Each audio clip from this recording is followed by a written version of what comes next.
you just can't go through that and see that and deal with it and not be touched or changed.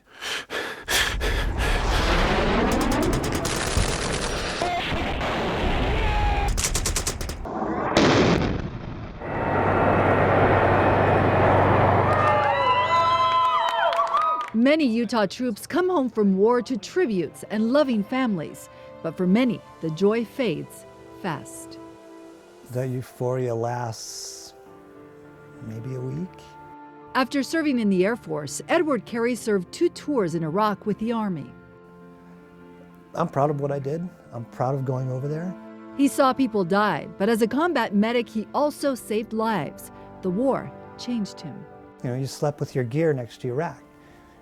It came to the point where if mortars or rockets would come in at night, you no longer ran to the bunkers. You rolled out of your bed, pulled your vest over you, threw your helmet over your face, and went back to sleep. Normal's so different now. I will never be the person that I was before I went to Iraq. I'm still trying to adjust. 25-year-old Jordan Studer served once as a Marine in Afghanistan and twice in Iraq with the Army. The last 8 years of my life, I've only known and done one thing. Now he's trying to be a civilian for the first time in his adult life. Honestly, I don't even know. I'm just willing to work. I'll get a job at 7-Eleven if I could. War veterans in Utah are having a tough time finding work. While 7.1% of all Utahns were unemployed in 2011, for veterans, the number was 8.1%. For veterans of the Iraq War, 12.6%.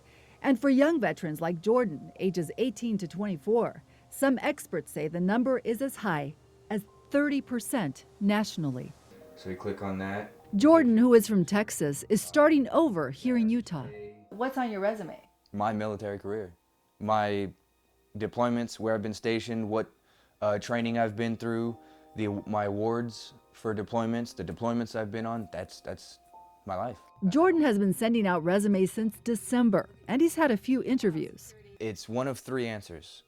You're underqualified, overqualified, or we don't like your tattoos. Jordan says many employers are afraid to hire veterans fresh back from war. Them shooters at us. What kind of skills do you bring to the table that you think people need to know about? Leadership, the ability to work unsupervised, the ability to take direction and run with it and not ask questions. Some veterans like Edward Carey are not ready for work, still reeling from the war wounds on his soul. There are days I feel broke.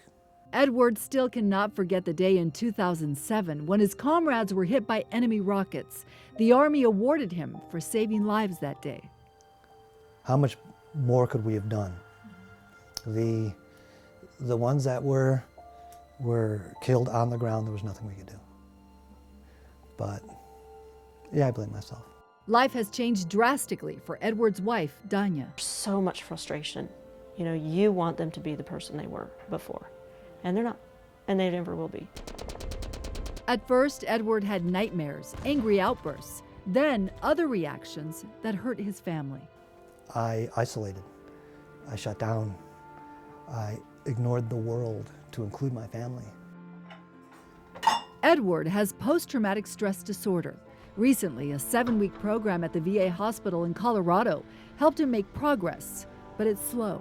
What's been the hardest thing about this for you? The hardest thing? Losing my partner. You know, there are days I'm in tears. I want my husband back.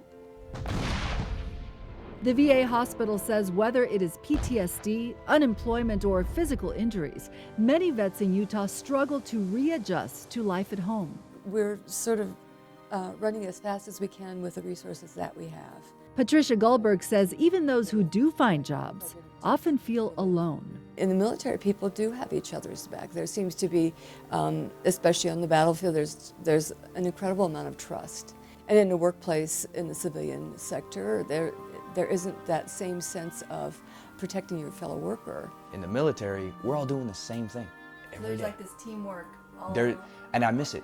They had your back. They had my back, whether it be combat zone or not. Do you feel like people have your back in the civilian world? Not in the same way as in the military. One last thing.